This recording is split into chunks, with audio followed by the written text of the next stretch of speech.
அஸ்ஸலாமு அலைக்கும் வரஹ்மத்துல்லாஹி வபரகாத்துஹு. அறிவை விதையாக்கி வார்த்தைகளை வளமாக்கி ஆளுமை மிக்க நாளைய தலைவர்களை உருவாக்கும் வாராந்த வானொலி நிகழ்ச்சி இது. விவாத மேடை.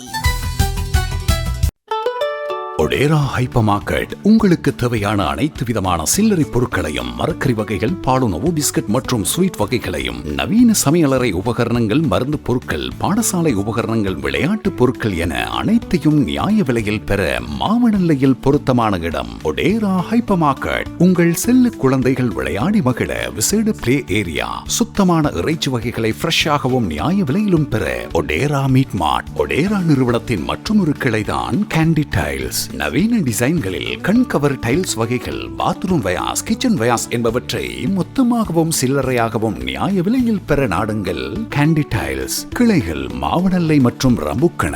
ஒடேரா ஹைப்பர் மார்க்கெட் இலக்கம் 39 புதிய கண்டி வீதி, மாவனல்லை. போன் 035222221.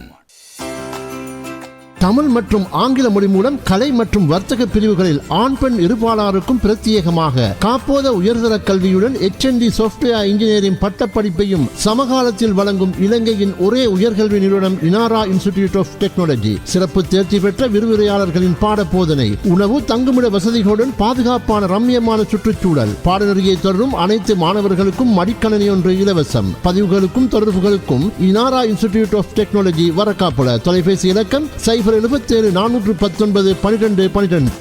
இன்றைய இந்த விவாதத்தின் தலைப்பு இதுதான். நாட்டின் அபிவிருத்தி தங்கியிருப்பது கைத்தொழிலா விவசாயத்திலா என்பதுதான் இன்றைய தலைப்பு. அந்த வகையிலே என் வலப்புறமாக இருக்கின்ற மாவனல்லை ஜாஹிரா தேசிய பாடசாலை எடுத்துக்கொண்ட தலைப்பு, நாட்டின் அபிவிருத்தி விவசாயத்திலேயே தங்கி இருக்கின்றது, இல்லை அது கைத்தொழிலில் தங்கி இருக்கின்றது என்ற அடிப்படையிலே வாதிட வந்திருக்கின்றார்கள் ஆயிஷா உயர்கல்வி கல்லூரியினர். நல்லதே, இனி எங்களுடைய நடுவர்கள் யார் என்பதை அறிமுகப்படுத்துகின்றோம். அந்த வகையிலே அரநாயக்க அல் ஜலால் முஸ்லிம் வித்யாலயத்தின் முன்னாள் அதிபர் ஃபைசர் ஏ குத்தூஸ் அவர்கள் எங்களுடைய முதன்மை நடுவராக இருக்கின்றார். அதே போல ஓய்வு பெற்ற வங்கி முகாமையாளர் ஜனாப் ஜாலி ஏ மஜீத் JP சார் அவர்கள் இங்கே இருக்கின்றார். அதே போல எங்களுடைய அன்வரா டீச்சர் அவர்களும் கூட அங்கே நடுவராக இருக்கின்றார், தும்மோதுரை முஸ்லிம் மகாவித்யாலய ஆசிரியை. அத்தோடு இன்றைய இந்த நிகழ்ச்சியின் நெறியாள்கையில் எங்களுடைய இலங்கை ஒலிபரப்பு கூட்டுத்தாபனத்தின் ஆங்கில சேவையின் முன்னாள் கட்டுப்பாட்டாளர் தாசிம் சார் இருக்கின்றார். ஓய்வு பெற்ற அதிபர் MRM நியாஸ் சார் அவர்கள் இருக்கின்றார்கள். அதே போல மாவனல்லை ஆயிஷா உயர்கல்வி கல்லூரியின் பணிப்பாளர் நிஸ்தார் சார் அவர்களும் இருக்கின்றார்கள். நிகழ்ச்சியின் ஒருங்கிணைப்பாளர் உடவியலாளர் AKIM தில்ஷாத் அவர்களையும், தயாரிப்பு பணியில் ஈடுபட்டு கொண்டிருக்கின்ற எங்களுடைய சிரேஷ்ட தயாரிப்பாளர் முகமது ரலீம் அவர்களையும் நாங்கள் வரவேற்று நினைவு கூர்ந்து இனி நிகழ்ச்சிக்குள் நாங்கள் உங்களை அழைத்து செல்ல இருக்கின்றோம். முதல் சந்தர்ப்பத்தை நாங்கள் மாவனல்லை ஜாஹிரா தேசிய பாடசாலைக்கு வழங்குகின்றோம். அந்த வகையில் நாட்டின் அபிவிருத்தி விவசாயத்திலேயே தங்கி இருக்கின்றது என்ற அடிப்படையிலே வாதிட வருகின்றார்கள். அணியின் தலைவி MIF இம்லாவுக்கு சந்தர்ப்பம். வாருங்கள். பிஸ்மில்லாஹிர் ரஹ்மானிர் ரஹீம். ஒரு விவசாயி சேற்றில் கால் வைத்தால் தாம் நாம் சோற்றில் கை வைக்க முடியும். உழுதுண்டு வாழ்வோரே வாழ்வார் என்பது வள்ளுவர் வாக்கு. ஏனென்றால் விவசாயம் மனித வாழ்வின் அடிப்படை, பொருளாதாரத்தின் அடிப்படை, வேலை வாய்ப்பின் பெரிய ஆதாரம், இயற்கையோடு இணைந்த வளர்ச்சி, கலாச்சார மற்றும் மரபு அதிகரிப்பு, தேசிய பாதுகாப்பு, எதிர்கால தலைமுறைகளை முன்னேற்றும் ஒரு விடயம். எமது மனிதர்களின் முதற் மனிதனாம் ஆதம் அலைஹிஸ்ஸலாம் அவர்களின் ஆரம்பிக்கப்பட்டு அவர்களின் மகனான ஹாபீல் அவர்களால் பயிற்சிகள் மேற்கொள்ளப்படுகின்றது. அப்பொழுது ஆரம்பித்த விவசாயமே இன்னும் எமது மண்ணில் நடைபெற்று கொண்டிருக்கின்றது நடுவர் அவர்களே. அது மட்டுமல்ல, ஒரு காலத்தில் சீன நாடு தவிர்க்க முடியாத ஓர் பொருளாதார பிரச்சனையை மேற்கொள்ளும் போது அந்த அரசு என்ன முடிவு பெற்றது தெரியுமா? ஒவ்வொரு குடிமகனும் விவசாயம் செய்ய வேண்டும் என்று. அப்பொழுது தொடங்கிய விவசாயத்தினால் தொடங்கிய வளர்ச்சியே இன்னும் அந்த நாடு வளர்ச்சியை நோக்கிய பயணித்துக் கொண்டிருக்கின்றது. ஆம் நடுவர் அவர்களே, நான் இங்கு ஆணித்தரமா அடித்து கூறுகிறேன், ஒரு நாட்டின் வளர்ச்சிக்கு மிகவும் முக்கியமான காரணமாக இருப்பது விவசாயம் மட்டுமே. வசலாம். நல்லது. அது மாவனல்லை ஜாகிரா தேசிய பாடசாலை அணியின் தலைவி MIF இம்லாய். இனி நாட்டின் அபிவிருத்தி கைத்தொழிலில் தங்கியிருக்கின்றது என்று வாதிட இருக்கின்ற ஆயிஷா உயர்கல்வி கல்லூரியின் அணித்தலைவி TSF ஜைனப், இது உங்களுக்கான சந்தர்ப்பம். என் எதிர்த்தரப்பு சகோதரி கூறினார், ஒரு விவசாயி சேற்றில் கால் வைத்தால் தானாம் நாம் சோற்றில் கால் வைக்க முடியும். அவர் மறந்துவிட்டால் போலும் தொழில்நுட்பத்தின் துரிதமான வளர்ச்சி வேட்கையாக இருக்கிறது கேட்பதற்கே. சீனாவை பற்றி கூறினார்கள். சீனா விவசாயத்தை வைத்துத்தான் முன்னேறினார்களாம். அவர்கள் மறந்துவிட்டால் போலும் நீங்கள் யூஸ் பண்ணும் பென்சிலிருந்து புத்தகம் வரை கைத்தொழில் என்பதை. அது மட்டுமல்ல நடுவர் அவர்களே, 2ஆம் நிலை பொருளாதாரம் தான் கைத்தொழிலாக காணப்படுகிறது. அந்த வகையில் எமது நாட்டின் கைத்தொழிலை தீர்மானிப்பது ஆடையாகவும் சுற்றுலாவாகவும் காணப்படுகிறது. சுற்றுலா என்பது அதிக அந்நிய செலவாணி வருமானத்தை எமது நாட்டிற்கு ஈட்டி தருகிறது என்பதை நான் ஆதாரபூர்வமாக நிரூபிக்கிறேன். அது எவ்வாறு என்றால், சபையோர்களே, எதிர்த்தரப்புவாதிகளே, என் தரப்புவாதிகளே, மொத்த உள்நாட்டு உற்பத்தி 2024ஆம் ஆண்டு அறிக்கையின் பிரகாரம் 26.7% கைத்தொழிலில் நடுவர் அவர்களே. என் எதிர்த்தரப்புவாதிகளின் படி விவசாயமானது 2024ஆம் ஆண்டில் 7.5 தொடக்கம் 8% மாத்திரமே. இதன் அடிப்படையில் விளங்கவில்லையா நடுவர் அவர்களே? ஒரு நாட்டின் அபிவிருத்தி ஒரு போதும் விவசாயம் தீர்மானிக்காது. விவசாயத்தின் மூலம் ஒரு நாடு அபிவிருத்தி காணாது. ஒரு நாடு அபிவிருத்தி அடைய வேண்டும் என்றால் கைத்தொழிலே போதுமானது நடுவர் அவர்களே. அது மட்டுமல்ல, இளைஞர் சமுதாயத்தை அபிவிருத்தி அடைய வேண்டும் என்று கூறினார் நடுவர் அவர்களே. இது வேட்கையாக இருக்கிறது அனைவருக்கும். ஏனென்றால் இளைஞர் சமுதாயத்தும் விவசாயத்தை விரும்புவதில்லை. நாம் அறிந்த உண்மை ஏன் தெரியுமா? அவங்க எதிர்பார்க்கிற அபிவிருத்தி விவசாயத்தில் காணப்படுவதில்லை. விவசாயத்தில் அபிவிருத்தி இல்லை என்பது நாம் அறிந்த உண்மை. அவர்கள் கட்டியெழுப்ப வேண்டி விரும்புகின்ற எதிர்காலம் விவசாயத்தில் காணப்படுவதில்லை நடுவர் அவர்களே. கைத்தொழில் நாட்டின் அபிவிருத்தியை வளரச் செய்துள்ளது. நாட்டின் அபிவிருத்தியில் கைத்தொழில் தங்கியுள்ளது என்பதை என் ஆதாரபூர்வமாகவும் ஆணித்தரமாகவும் கூறி விடைபெறுகிறேன். நன்றி. நல்லது. அது ஆயிஷா உயர்கல்வி கல்லூரி அணியின் தலைவி TSF ஜைனப். இனி 2வது போட்டியாளருக்கு சந்தர்ப்பத்தை வழங்குகின்றோம். மாவனல்லை ஜாகிரா தேசிய பாடசாலை அணியில் இருந்து MRF ரிஷ்மா. ஒரு நாட்டின் வளர்ச்சி என்றால் பெரிய கட்டிடங்கள், தொழிற்சாலைகள் அல்ல, மனிதன் வாழ வேண்டும். அதற்கு உணவு, பொருளாதாரம், நாட்டின் அபிவிருத்தி, வேலை வாய்ப்பு அனைத்தும் தேவைப்படுகின்றது. விவசாயம் இவற்றின் அடித்தளம். விவசாயத்தினால் கிடைக்கப்பெற்ற வேலை வாய்ப்புகள் எக்கச்சக்கம். நீங்கள் உங்களுடைய புள்ளி விவரங்களை கூறினீர்கள். இப்பொழுது விவசாயத்தினால் கிடைக்கப்பெற்ற புள்ளி விவரங்களை சற்று பார்ப்போமா? விவசாயத்தினால் வளர்ந்த மக்கள் இலங்கை, இந்தியா, பாகிஸ்தான், வங்கதேசம் போன்ற நாடுகளில், அதாவது இலங்கையில் 30% மக்கள், இந்தியாவில் 40% மக்கள், பாகிஸ்தானில் 35 தொடக்கம் 40% மக்கள், வங்கதேசத்தில் 35% மக்கள் விவசாயத்தையே சார்ந்து வாழ்கின்றது. இவற்றிற்கு நீங்கள் என்ன கூறப் போகின்றீர்கள்? அது மட்டுமின்றி பொருளாதாரம் மற்றும் நாட்டின் அபிவிருத்திக்கு விவசாயம் உதவுகின்றது. அதாவது கோல்ப்ரூக் யாப்பின் போது வெளிநாட்டோர் வந்து விவசாயத்தை தான் மேற்கொண்டார்கள். அதாவது பெருந்தோட்ட பயிற்சிகளை அறிமுகப்படுத்தி 75% பொருளாதாரத்தை அவர்கள் உயர்த்தியுள்ளார்கள். இதற்கெல்லாம் நீங்கள் என்ன கூறப் போகிறீர்கள்? அடுத்து தேயிலை ஏற்றுமதி. இலங்கை உலகில் முக்கிய தேயிலை ஏற்றுமதி நாடாக காணப்படுகின்றது. இலங்கையில் தேயிலையால் மற்றும் எவ்வளவு வருமானம் தெரியுமா?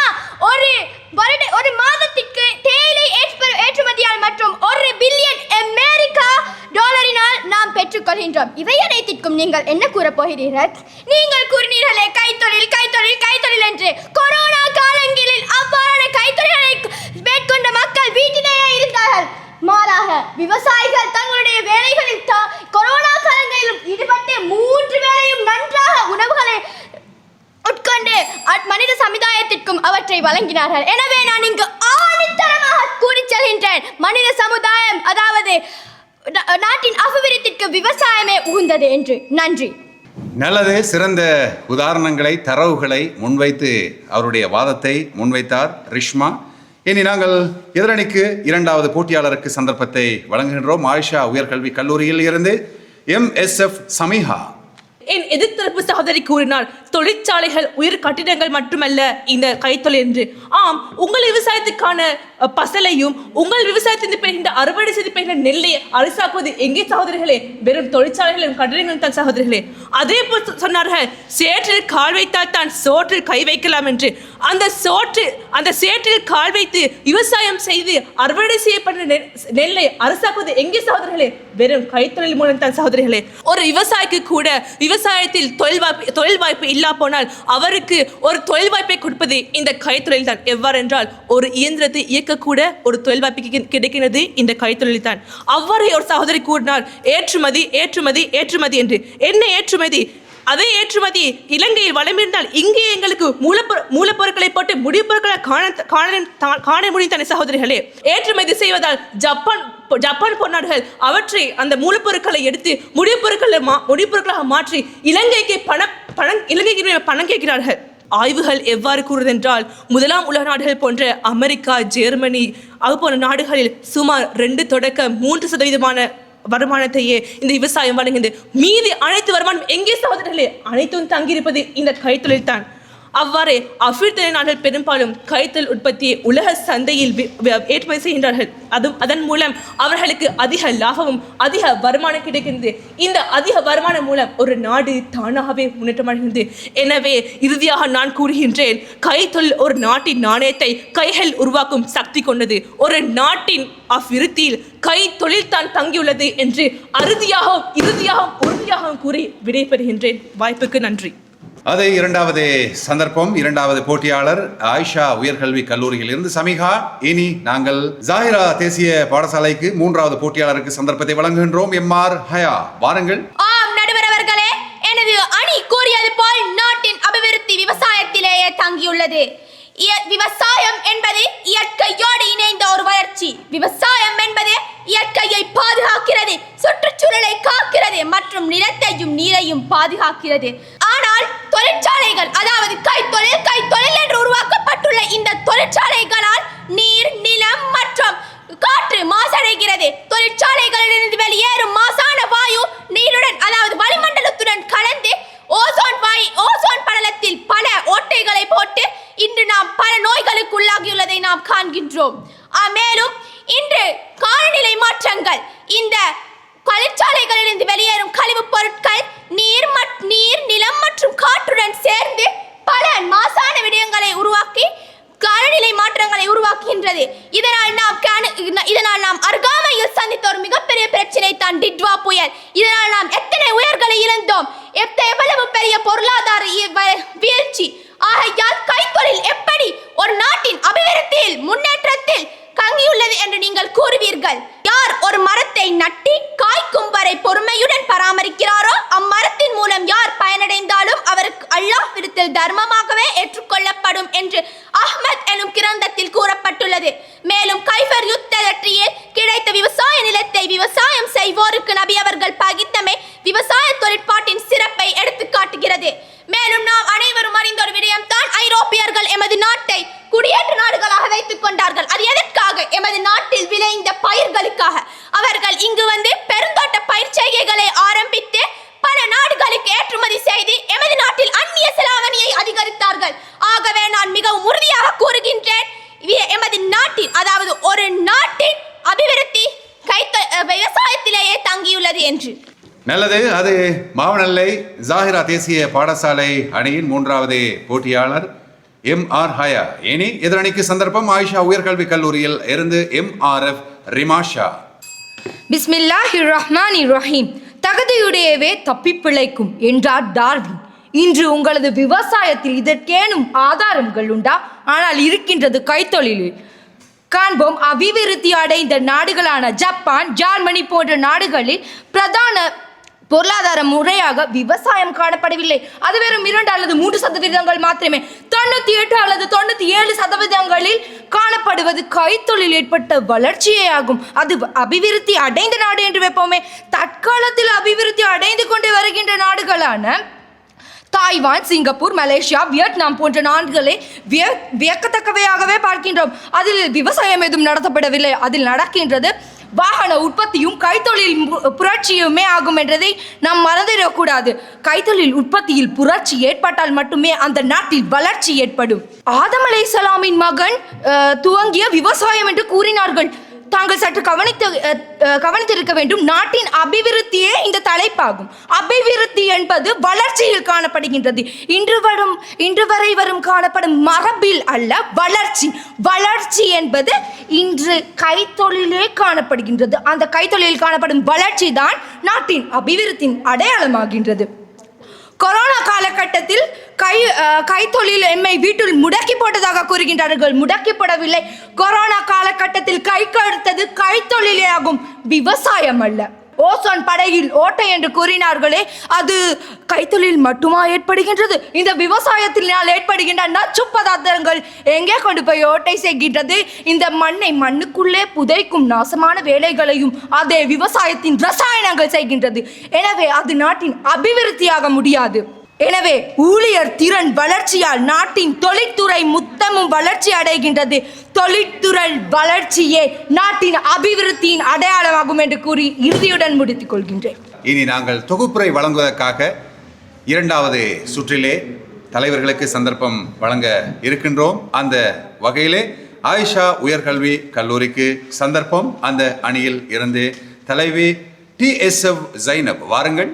நடுவர் அவர்களே, தொழில்துறை தான் நவீன பொருளாதாரத்தின் முதுகெலும்பு என்று ஆணித்தரமான என் கருத்துக்களை முன்வைக்கப் போகிறேன்.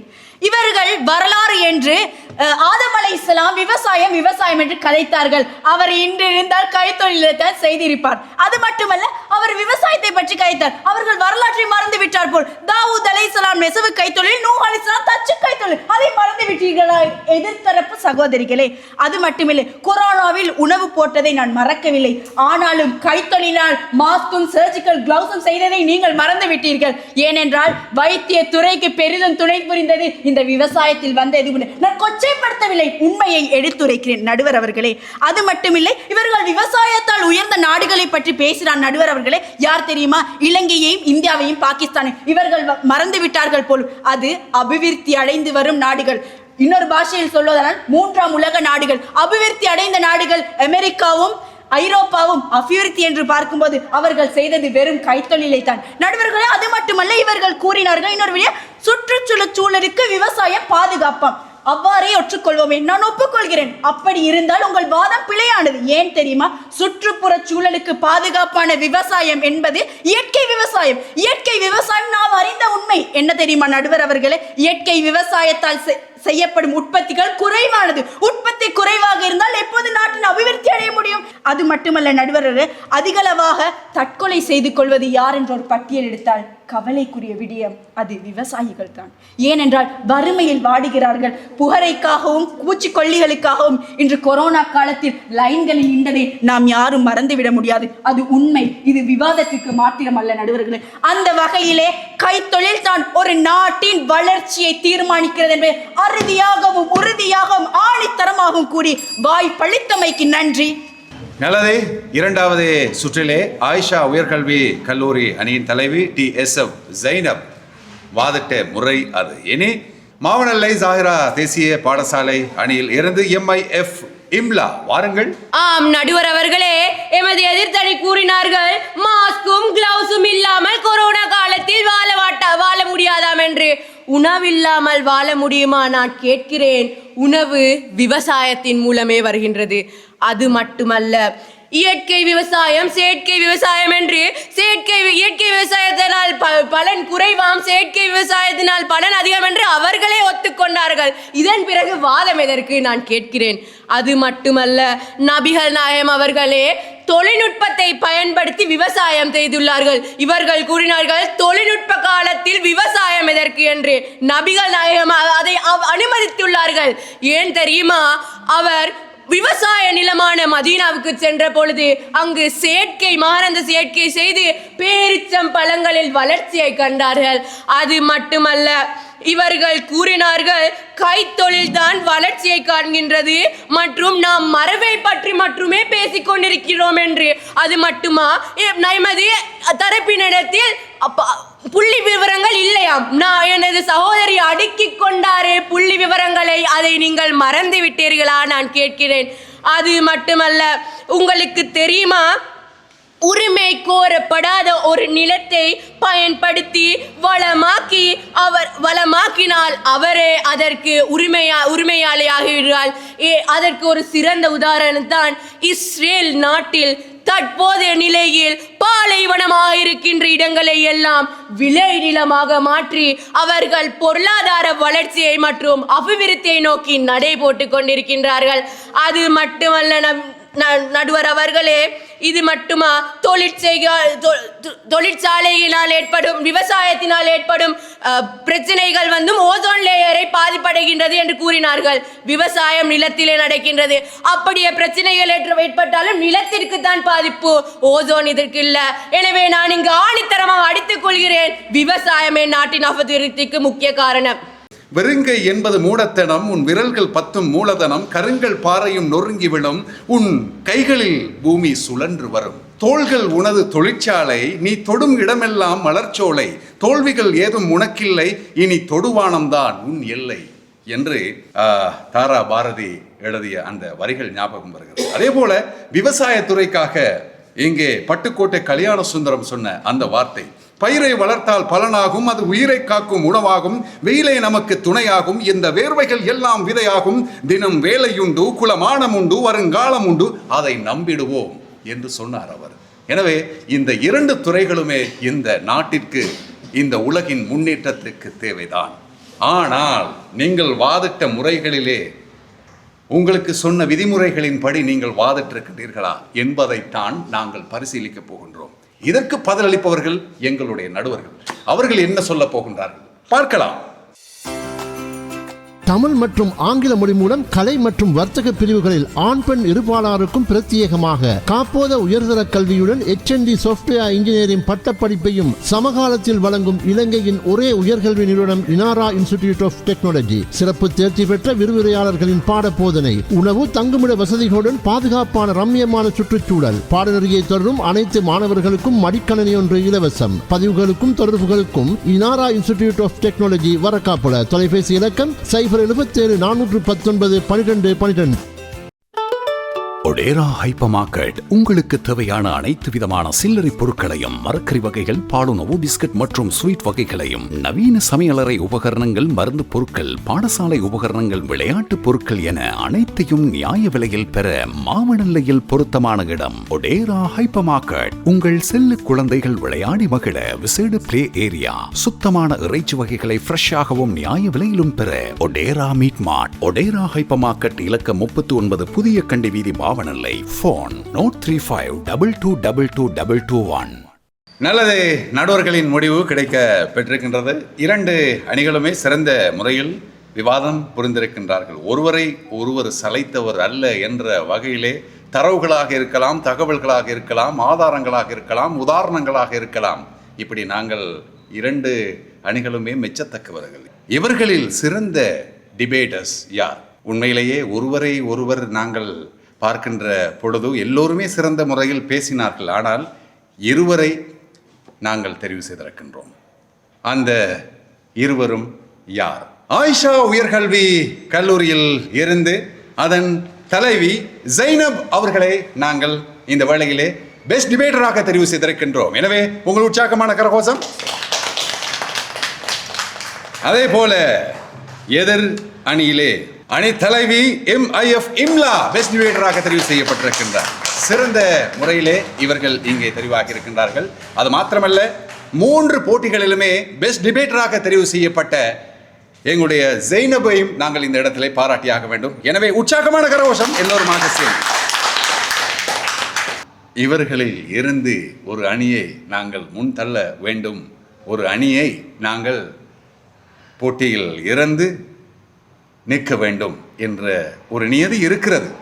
அந்த வகையிலே 350 புள்ளிகளை சமனாக பெற்று 2 அணிகளுமே வெற்றி பெற்று அடுத்த சுற்றுக்கு தெரிவாகின்றது. எனவே இவர்கள் 2 அணிக்கும் எங்களுடைய வாழ்த்துக்களை தெரிவிக்கின்றோம். உற்சாகமான கரகோஷத்தை உங்களிடமிருந்து எதிர்பார்க்கிறோம். நல்லது, மாவனல்லைக்கு பெருமை சேர்க்கின்ற 2 அணிகளுமே இந்த மண்ணுக்கு பெருமை சேர்க்கின்றவர்கள் இன்று போல் நாளையும் தரவுகளை தேடுங்கள், தகவல்களை தேடுங்கள், ஆதாரங்களை தேடுங்கள், உதாரணங்களை தேடுங்கள், முன்னேறுங்கள் என்று கூறி எங்களுடைய நடுவர்களுக்கு நன்றி, பார்ப்பவர்களுக்கு நன்றி, கேட்பவர்களுக்கு நன்றி, எல்லோருக்கும் நன்றி கூறி விடைபெறுகின்றோம். அஸ்ஸலாமு அலைக்கும் வரஹ்மத்துல்லாஹி வபரகாத்துஹு. விவாத மேடை.